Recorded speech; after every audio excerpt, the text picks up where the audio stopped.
Hello everyone, I am Dr. Sulekha, Assistant Professor, Khalsa College, Patiala. Today I am going to discuss about adoption process. First of all, I want to discuss what is adoption, then what is adoption process. In this lecture or presentation, I will discuss model of adoption process, stages of adoption process and factors affecting or factors influencing adoption process. So, what is adoption and adoption process? Adoption, it is the decision to make full use of an innovation as the best course of action available. Adoption वो होती है जो हम किसी भी चीज़ को fully mentally तरीके से किसी चीज़ को अडॉप्ट करते हैं, हर चीज़ जान करके कि या मान लीजिए कोई प्रोडक्ट है, कोई न्यू टेक्निक है, कोई इनोवेशन है, जब हम उसको बहुत अच्छी तरीके से जान करके उसको समझ के उसके बारे में अवेयर हो करके उसको यूज़ करके उसको इवेल्युएट करते हैं, तब हम किसी प्रोडक्ट की किसी इनोवेशन किसी टेक्नोलॉजी को अडॉप्ट करते हैं। और जब हम फुली तरीके से मेंटली उसको अडॉप्ट कर लेते हैं, उसको यूज़ कर लेते हैं, उस इनोवेशन को जो हमारे पास रिसोर्सेज अवेलेबल हैं उन सब चीज़ों को देख करके जब हम किसी टेक्निक किसी इनोवेशन को अडॉप्ट करते हैं, that is called adoption.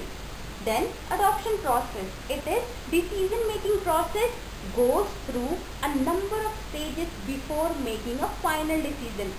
Adoption process ऐसा decision making process है कि जब हम किसी भी चीज़ को अडॉप्ट करने के लिए बहुत सारे स्टेजेस को पार करते हैं, फर्स्ट स्टेज से लेकर के हम फाइनल स्टेज तक पहुंचते हैं, फाइनल डिसीजन तक पहुंचते हैं, उसके बाद हम किसी इनोवेशन किसी टेक्निक किसी प्रोडक्ट को अडॉप्ट करते हैं, that is called adoption process. It mean step by step process. Then I am going to discuss model of adoption process. Ryan and Gross ने 1943 में कहा था कि जो अडॉप्शन प्रोसेस है उसके कई सारे स्टेजेस हैं, जैसे awareness, conviction, acceptance and complete adoption.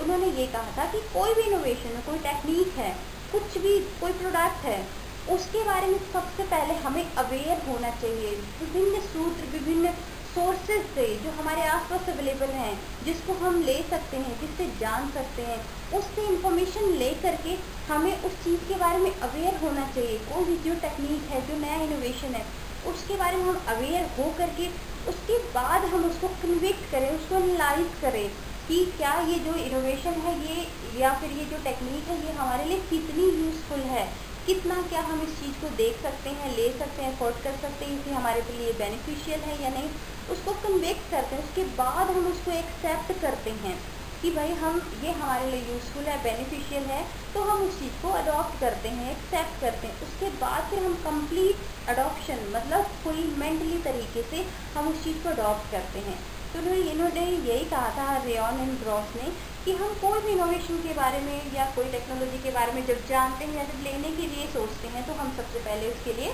Aware होते हैं. Then conviction, acceptance and then complete adoption of new technology और इनोवेशन.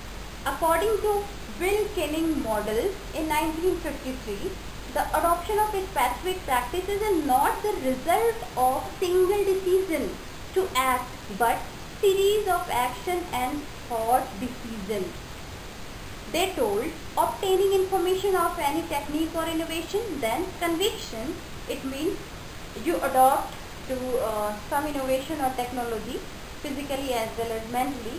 Then trial, आप उसको ट्राई करते हैं, उसके बाद अडॉप्ट करते हैं. आप किसी भी चीज़ को कोई भी इंफॉर्मेशन लेने के लिए या कोई इनोवेशन कोई टेक्निक है उसके बारे में सबसे पहले आप ऑब्टेन करते हो इंफॉर्मेशन को, देन कन्विक्ट हो, उसको यूज़ करने की कोशिश करते हो, उसको लेते हो आप उस चीज़ को, फिर उसके बाद उसको ट्राई करते हो. ट्राई करने के बाद उसका रिजल्ट अगर बेहतर होता है तब आप उसको फुल मेंटल तरीके से उसको अडॉप्ट करते हो. जॉन एंड हेवर 1955 में उन्होंने ये कहा कि जो अडॉप्शन है, जो अडॉप्शन प्रोसेस है, the decision to adopt an innovation, आप किसी भी इनोवेशन को अडॉप्ट करने के लिए जो डिसीजन लेते हो, is not normally a single instantaneous act. But it is a decision making process. आप किसी चीज़ को जो एक्सेप्ट करते हैं, कोई टेक्निक, कोई प्रोडक्ट, कोई इनोवेशन, कुछ भी, एनीथिंग जो आप लेने के लिए सोचते हो, ये तुरंत आपके दिमाग में नहीं आता कि आपने उसको ले लिया और आपने उसको वर्किंग में ला दिया, एक्शन में ला दिया। ऐसा नहीं होता। इस चीज़ को जानने से लेकर करके अडॉप्शन यानी कि अडॉप्ट करने तक बहुत सारे ऐसे डिसीजन मेकिंग प्रोसेस होते हैं, स्टेप बाय स्टेप। उसके बाद आप किसी चीज़ को लेते हो। Then steps in decision making, first one is observing the problem. अगर आप कोई डिसीजन लेना चाह रहे हो तो आप सबसे पहले प्रॉब्लम को ऑब्जर्व करो कि प्रॉब्लम है कि एक्चुअल में क्या प्रॉब्लम है, किस तरह का सोल्यूशन हमें चाहिए। उसके बाद आप एनालाइज करो। जब आपको प्रॉब्लम मिल गई कि भाई प्रॉब्लम ये है, फिर आप उसको उसके सोल्यूशन के लिए बहुत सारी चीज़ें आइडेंटिफाई करोगे, उसको एनालाइज करोगे क्रिटिकली कि भाई हम इस प्रॉब्लम का सोल्यूशन कैसे निकालें, कौन सा सूटेबल मेथड होगा जिससे हम इस प्रॉब्लम को सॉर्ट आउट कर सकें। उसके बाद deciding available courses of action. जब आपने प्रॉब्लम देख ली, ऑब्जर्व कर लिया, एनालिसिस कर लिया कि हम किस मेथड से उसको सॉल्व करेंगे, देन आप अवेलेबल जितनी भी आपके पास कोर्सेज, जितने रिसोर्सेज हैं, उसको जो अवेलेबल है आपके पास, उसके माध्यम से उस प्रॉब्लम को सॉल्व करते हो। Then taking one course, then accepting the consequences according to North Central Rural Sociology Subcommunity in 1955, they gave stages of adoption process. कितने stages होते हैं adoption process के? सबसे पहले उन्होंने बताया awareness, then interest, then evaluation, then trial, and after that adoption or rejection.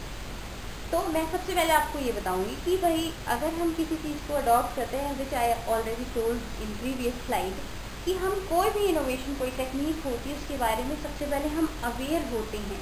First exposure होता है, आपके पास पहली चीज़ कुछ जानने को, समझने को, देखने को मिलती है, तो उसको आप उससे अवेयर होते हैं।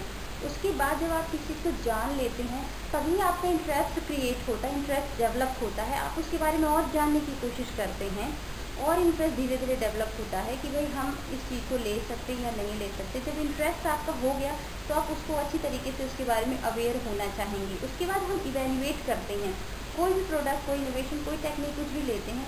जब आप अवेयर हो गए, आपका इंटरेस्ट भी क्रिएट हो गया, फिर आप इवैल्यूएट करेंगे कि हमारे लिए ये अच्छा हो सकता है या नहीं हो सकता है। उसका आप मूल्यांकन करेंगे। मूल्यांकन करने के बाद आप उसको ट्रायल करेंगे, उसको देखेंगे, ट्राई करके देखेंगे, तब उसके बाद रिज़ल्ट आपको पता चलेगा कि रिज़ल्ट कितना पॉजिटिव है और कितना नेगेटिव, कितना बेनिफिशियल है, कितने इसके एडवांटेज हैं, कितने डिसएडवांटेज। जब तक आप किसी चीज़ को ट्राई नहीं करते हो, आप किसी भी चीज़ के बारे में नहीं पता कर सकते हो कितना अच्छा है या कितना नहीं। ट्राई करने के बाद ही आप किसी चीज़ को अडॉप्ट करते हो या रिजेक्ट करते हो। अडॉप्ट तब करते हैं जब आपके लिए बेनिफिशियल होता है, उसके मेरिट बहुत अच्छे होते हैं, उसके एडवांटेजेस होते हैं।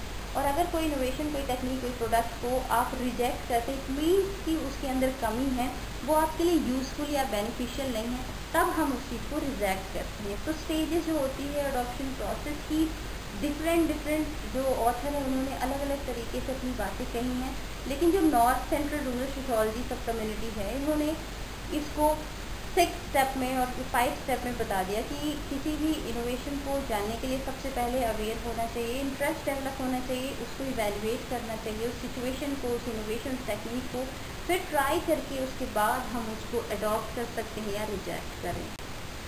फैक्टर्स इन्फ्लुएंसिंग अडॉप्शन प्रोसेस, कौन कौन से ऐसे फैक्टर्स हैं जो अडॉप्शन प्रोसेस को इन्फ्लुएंस करते हैं?